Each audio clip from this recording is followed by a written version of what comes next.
If you're a coach who delivers sales calls or discovery calls and you're frustrated with having people show up who are not the right fit, who ghost you, or feeling like your time is just getting wasted on some of these calls, then this is the episode of the show for you. We're going to explore how you can better pre-qualify your leads so that you can have more successful sales and discovery calls. Let's dive in.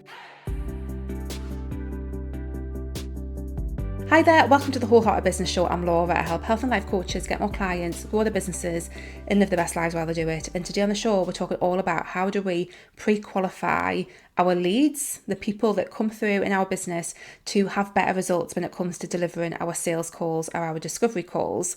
Before I dive into all of that, I'd love to share that I have a really great free discovery call kit. So if you are struggling with thinking about how to structure and deliver your discovery calls, please do go and download that. The link is in the description. So first things first, before we start looking at how we can pre-qualify people a bit better so we'll get better results, we want to understand the different kinds of calls that we might deliver in our coaching businesses that kind of sit in that space between someone who is not a client to someone becoming a client. Because usually if your offer is higher ticket, there tends to be some kind of call, some kind of conversation that happens, and that can look different in different people's businesses. And I want to just explore what that is and where people come from. So typically speaking, a sales or discovery call is a call that happens when someone looks at your coaching package. Usually the call to action is book a call or fill in a form and then book a call and we have a chat.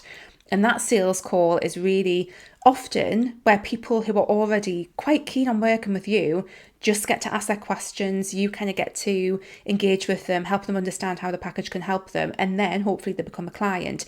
It tends to be more straightforward than often we think because they are signing up knowing that they are already interested in working with us in our coaching package. Doesn't mean that we're not going to get people who are not the right fit though. So we still need to think about that pre-qualification stuff.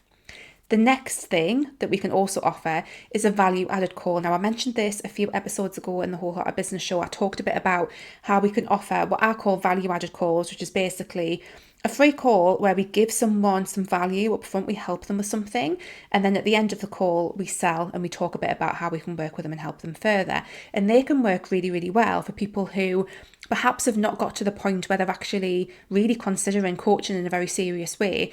And again, there's actually a lot more of the selling that goes on in that call than there might even be in the sales call because of the way that they're coming into that call. They're not coming off the bat of looking at your coaching page or your sales page for your coaching package.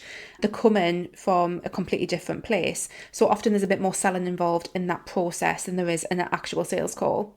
And then finally, you can also offer a paid call. Now, I have a whole strategy where I talk about offering a paid call in this position. It's very similar to a value added call, but when we charge for it, we sometimes actually get more people signing up because when there's an exchange of money there, they actually perceive way more value in that call. It doesn't mean that we can't sell, but we obviously need to do so in an ethical way. When someone's paying for that call, we obviously want to deliver an outcome as well.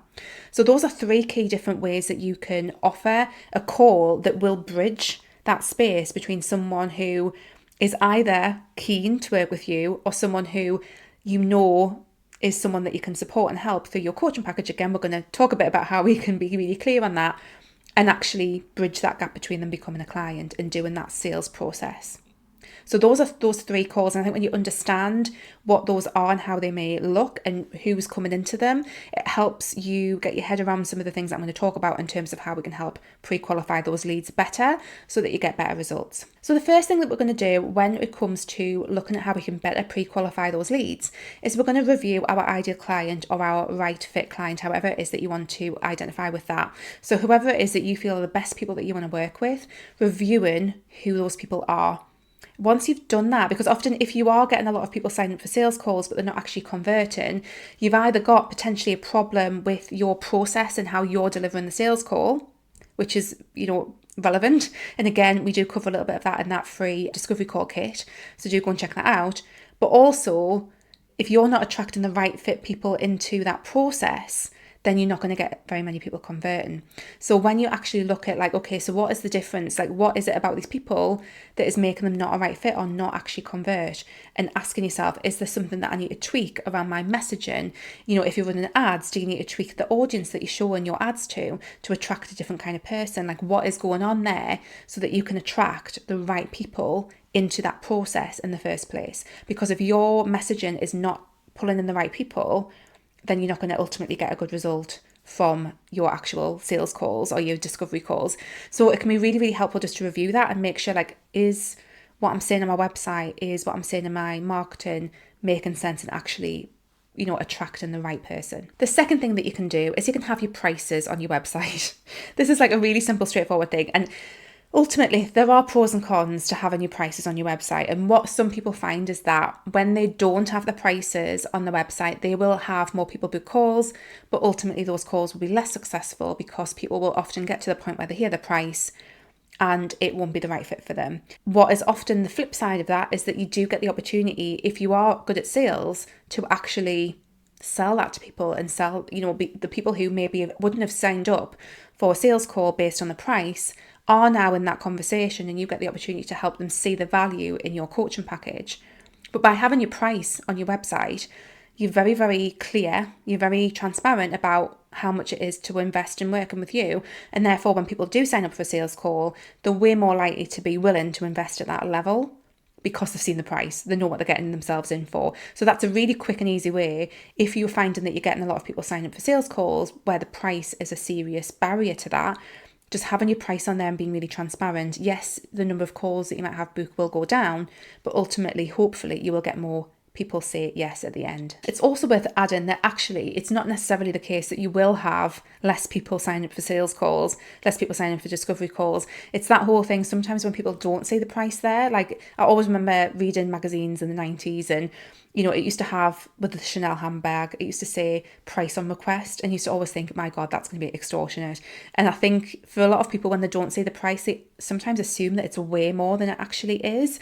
So sometimes actually having your price on there and just being transparent is not a bad thing, whichever way you look at it. It really just depends on your particular niche, your ideal clients, how they relate to that kind of thing. So there's a couple of different ways you can approach it. But again, if you don't have your price on there and you are attracting people who have who have an objection around price, it can make sense to just put the price on there and just be transparent from the start. The third thing that you can do to attract more pre-qualified leads is to have a form that they need to complete before they book a call. So if you're getting frustrated with people like ghosting you or having people come on who are just clearly not the right fit, having a form that people complete before you actually let them book in for the call can be really, really helpful, almost like an application form to a certain degree. And what you can do is ask people questions that will help you understand whether or not they are going to be a good fit for working with you. Sometimes people have things on like, are you willing to invest this amount of money? You might ask questions about what stage they're at in their journey. You might ask questions about how they identify, like all sorts of different questions. But by asking that and having that form, sometimes even just having a form, making them fill in a form, if people who are not the right fit, they won't even bother filling the form in, they won't even take the time to fill the form in. So actually having them do that can be a really simple way to pre-qualify the people who you're actually inviting to have calls with. It also means that when you do get those forms, you can review them. And if you see something that doesn't feel right to you, obviously not being discriminatory, but if you can, get a sense of the people that you might be having to book a call with, you can make that decision whether or not you allow them to go ahead. I think it's really important to be aware of your gut feeling and to be aware of what your kind of potential client red flags are, because you don't have to engage with every single person if you don't want to. You're perfectly entitled not to have to do that, to protect your own energy and protect your own space. So sometimes that form allows you to identify those red flags a lot more easily than if that form didn't exist. Another strategy that you can use as well is to have a 2-step call process. So I know some coaches who have a very short initial call. So again, this is a bit of the value added thing, but they have a very short, very quick and snappy initial call, like a 15-minute, 20-minute call. And then if they are the right fit, they're invited to a fuller sales call where they actually get to understand more about the program that someone's offering, explore the price, all that kind of thing.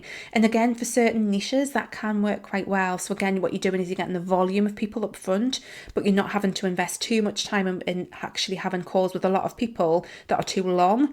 You kind of get to get that volume of people, connect with people, see whether or not they're the right fit, and then only invite the people who are the right fit to that next stage. So that can work really, really well for some people's coaching businesses too. And then finally, another thing that you can explore is to actually charge for your sales calls. Now, this is a strategy that I came across quite a few years ago, and there was a coach who basically was like, look, if you want to have time with me, you pay for that time. And totally fair enough. So basically she had it where the only way to kind of like have time with her was you had to book in for like a £99 call.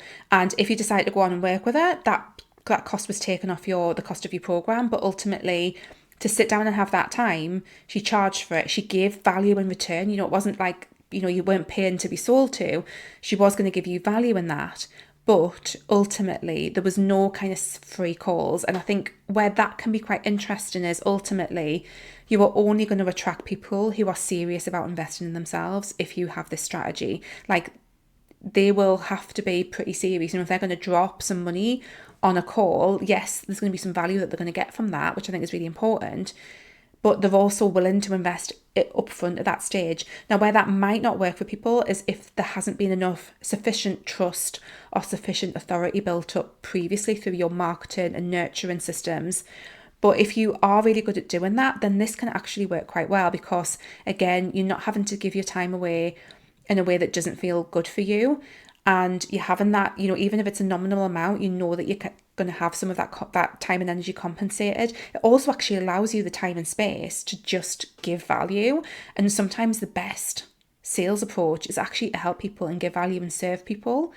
And the sales comes really naturally at the end of that. So it's definitely an interesting strategy that could be worth a bit of thought if it's right for you. And again, I think you have to have the trust and authority built up before you can really effectively do that, but it can work beautifully well for some coaches. This is a similar strategy to what I teach in my program Priceless Power Hours, which I will link and put in the description.